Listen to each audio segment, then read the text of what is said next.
Hey there, and welcome! Have you ever just looked at a solar panel and wondered, how does that thing actually work? Well, today, we're going to pull back the curtain and see exactly how sunlight becomes electricity. It really seems like magic, right? That these silent, simple panes of glass and silicon can just take sunlight and poof, turn it into electricity. But it's not magic, it's pure science. And that's the big question we're going to tackle today. I mean, you see them everywhere these days, these huge solar farms that stretch for miles across the desert, shimmering in the heat, or just right there on your neighbor's rooftop. They become this really familiar sight, all of them just quietly doing the incredible job of harnessing the sun's power. But here's the thing. To understand how those massive arrays work, we have to think small, like incredibly small, because this whole amazing process, the secret sauce to solar power, it all kicks off with just a single, invisible particle of light. All right, let's get to the heart of it. We're going right inside the solar cell itself to see the atomic action that makes everything possible. This is where the real conversion happens. So the fancy scientific name for all this is the photovoltaic effect. It sounds super complicated, I know, but let's just break it down. Photo, that comes from the Greek word for light, and voltaic, well, that's all about electricity, right? Voltage. So it literally just means light electricity. That's the core idea we're about to unpack. And this is such a great way to picture what's going on. Imagine sunlight, not just as a warm glow, but as a constant stream of these tiny little energy packets called photons. And these photons, they're like tiny billiard balls, just sipping through space, about to smash into something inside that solar panel. So let's set the stage. The panel itself is mostly made of a special material, a semiconductor, almost always silicon. And there's a good reason for that. Silicon's kind of in the sweet spot.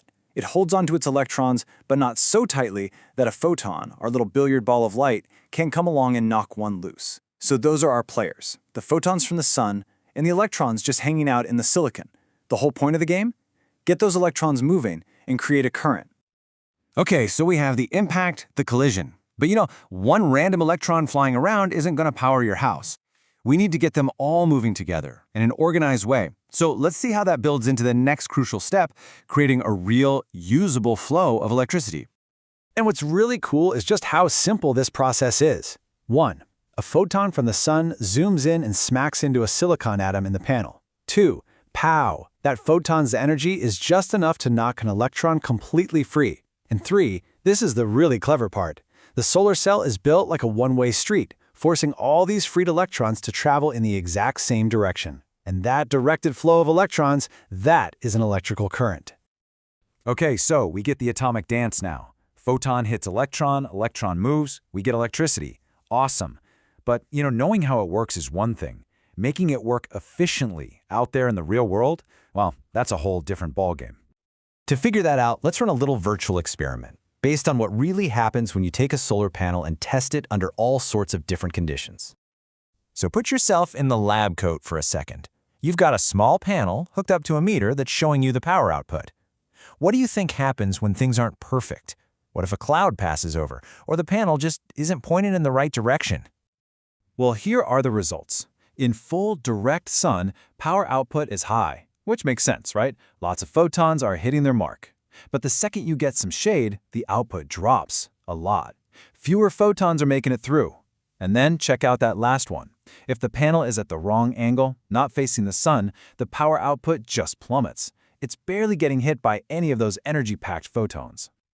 Those results point to one single, overwhelmingly important factor for squeezing every last drop of energy out of a solar panel. It's not about the temperature, it's not about the wind, it's all about the angle.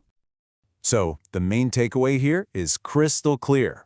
To maximize the number of those photon billiard balls hitting the silicon, the panel has to be staring the sun right in the face. It's got to face the sun head on. And this chart just lays it all out perfectly. At that optimal direct angle, you're getting 100% of the possible power. But just tilt it to a 45-degree angle and boom, you've already lost 30% of your power. And if the panel's just lying flat on a roof when the sun is low in the sky, wow, you might be getting less than a third of what you could be. The angle is everything. So yeah, this is it. This is the #1 variable that engineers and installers can actually control. By designing systems that literally track the sun across the sky, or just installing panels at the perfect angle for their location, we can make sure we're converting as much sunlight into electricity as is physically possible. And why do we care so much?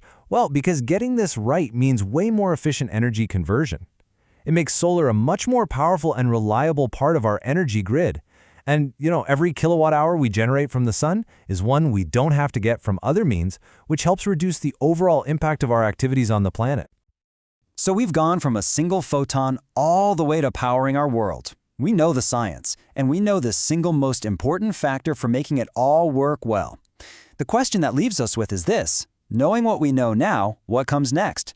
How can we refine this amazing technology to capture even more of the sun's incredible power? That's the challenge for the next generation of scientists and engineers. Thanks for watching.